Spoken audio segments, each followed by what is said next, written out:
Hi guys, welcome back to Kitchen Kolony, and let's get ready for Easter. And today we'll be looking at Easter bun. Now in a Jamaican household, if you don't have an Easter bun on your table, then you're not having Easter. So if you'd like to see me make one, follow me.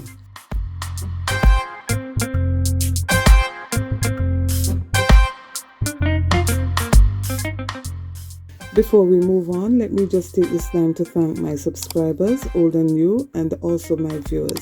Thank you for coming back faithfully every week. Today I'll be making the traditional Jamaican Easter bun using the yeast method. Though this method is easy to do, it's also time consuming. But with this method, it gives a texture and a taste like no other. When it is finished, you would not be disappointed.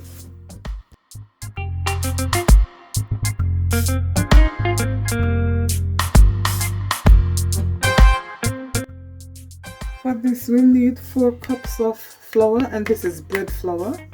Then you're going to need some fruits, and this is raisin and mixed fruits, and some cherries. We're going to use a half cup of wine, and this is optional, you don't have to.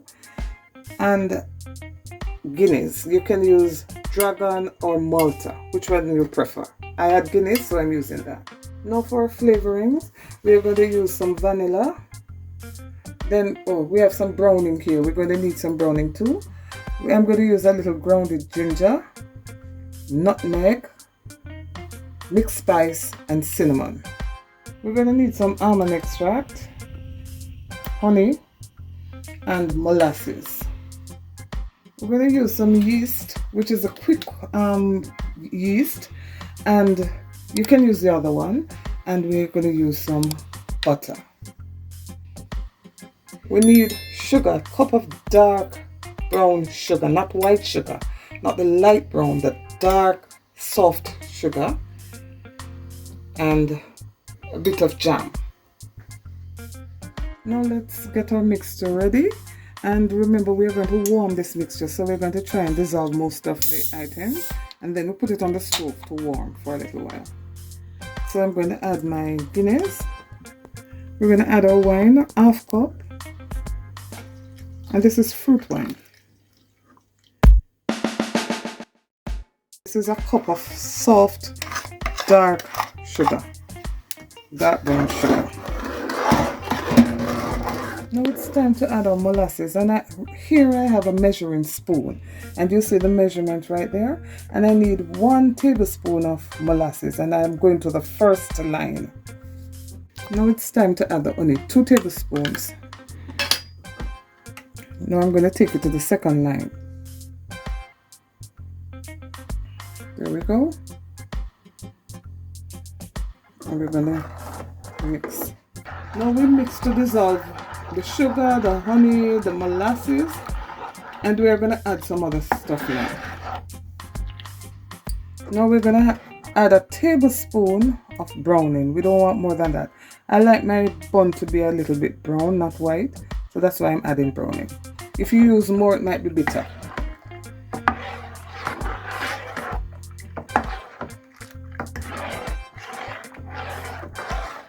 Now we're going to add the vanilla, a tablespoon, and this is all that I have left. So that's it. And then we're going to add about a teaspoon of almond extract.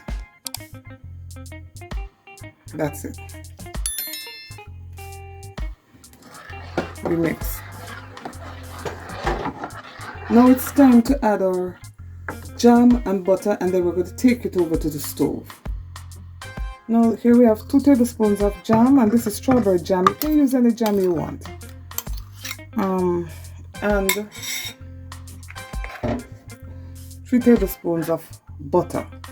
So we're going to take this to the stove so that it can start melting. Because the jam and the butter is going to take a little while to melt. Yes, I'm trying to melt the jam, and we don't want it to be very hot. We want it to be warm. When you're making a baby's bottle and you test it on your hand, It's warm. That's the temperature we want, because if we make it hot, we'll kill the yeast, and we don't want that. Jam takes a little longer time to melt than the butter. It takes quite a while. So what we'll do at this point, because the butter is melted, we're going to turn our stove off and allow the jam to continue melting. Now it's time to add our dry ingredients, and I'm going to add 2 packs of instant yeast. For a normal dough, you would use 1 1/3 pack of the yeast, but because we're making a bun, we use the other 2/3, so making it 2 packs. We add it to our flour, and this is about a tablespoon and a bit. Half a teaspoon of ground ginger, half a teaspoon of mixed spice, 1 teaspoon cinnamon, 1 teaspoon ground nutmeg. Now we're going to mix it, distribute it throughout the flour. And if you notice, I've not added any salt. I'll be adding my salt to the liquid. I'm beginning to smell Easter. I'm smelling the bun, you know, that spicy bun smell that you'll get when you go to the bakery. That's what I'm starting to smell. Now that this is evenly distributed, I'm going to add my fruits. Now this is pre-soaked fruits, raisins and other fruits. Now mix it well in the flour. Using my wooden spoon. No, that's what we want. Now I'm going to add a pinch of salt. I don't really want much. And I'm adding it to my liquid. And oh guys, I wish we had smell-o-vision. The smell is so wonderful. You are smelling Easter bun right here. Now it's time to mix our dough, and I'm going to use it a little at a time. But I'm not going to use my hand. I'm going to use my mixer.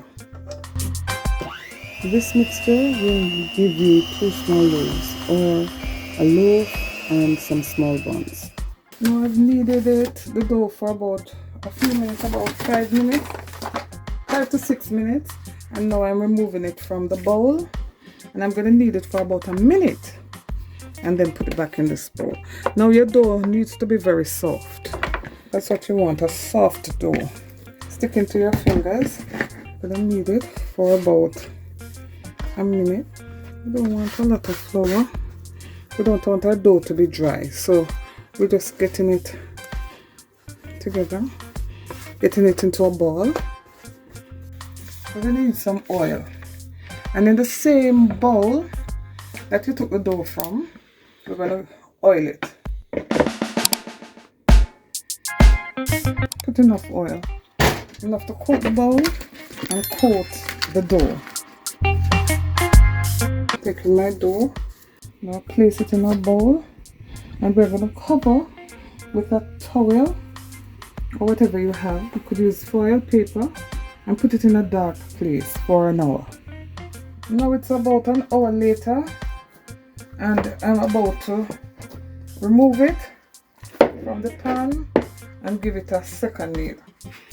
I've lightly floured my surface, and I'm just giving it a quick knead. You don't want to knead it too much, and then put it back in the bowl, store it for 1 more hour, then you repeat the process. This process takes 3 hours. Then the final, you cut, put in your pan for 15 to 30 minutes, then you bake. Equal part, almost equal. This proofing process takes about 3.5 hours. For the other piece, I'm going to make some small round ones, and this can make about 4 small round ones. I'm doing it like this.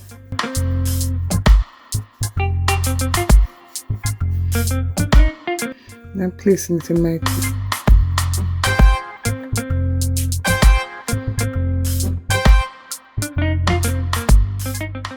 Put it in a dark place for another half an hour. You can go up as far as 45 minutes. So we're going to cover it, and this is only to keep the top moist. You don't want it to dry out.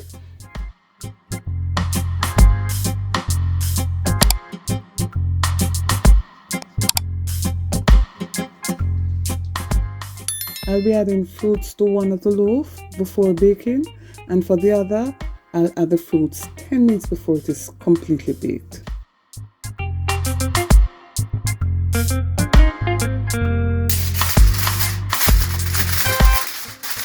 I do the foil like this so that I can create like a dome over the pan so it doesn't remain flat.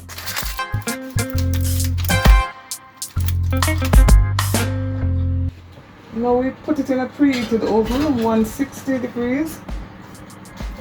But you must know your oven, because some oven can be very hot at 160. But you check to see how hot it is.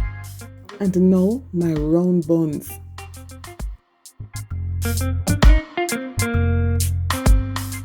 I have reduced some of the liquid that we have to make a glaze with a little butter, and I'm applying it to the ones without the fruit, the one without the fruit actually.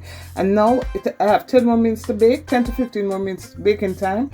Now at this point I'm going to add the fruits now.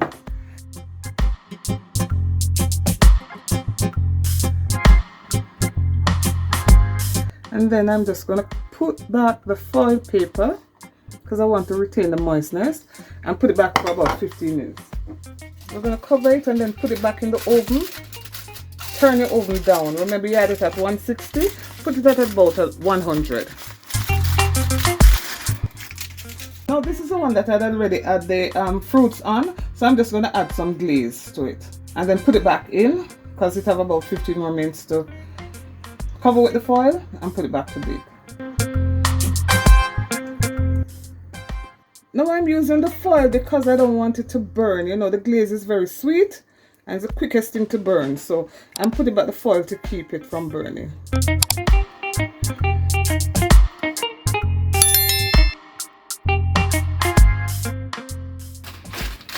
Remember we adjust our stove to about 100.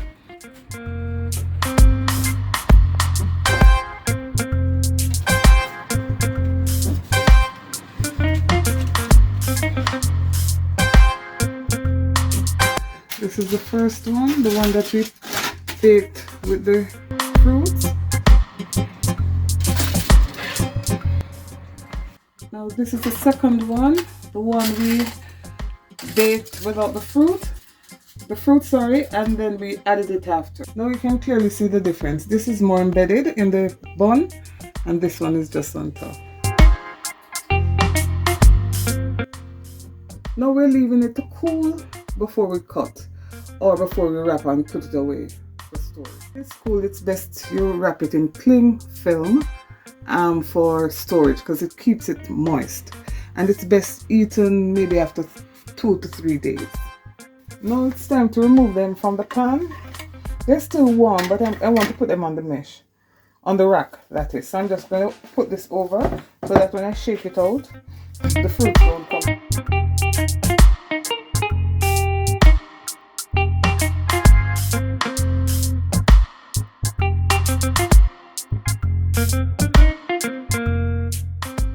These buns look so delightful with the dark glaze and the colorful fruit all dotted on top. Makes it a tasty treat.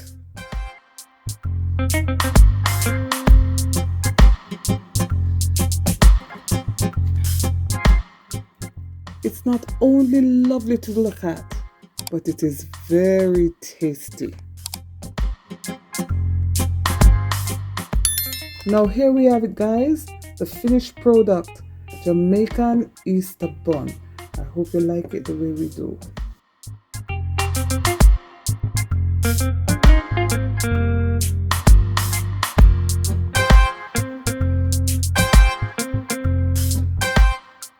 The texture was soft and tender, not too sweet but just right, to be eaten alone or with cheese, or with anything that you enjoy eating buns with.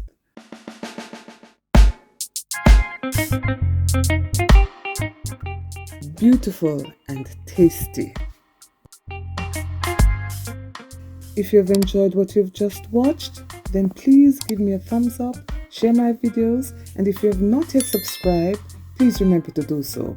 I do enjoy making these videos for you, and I do appreciate your comments. Thank you all for watching, See you next time. Bye bye.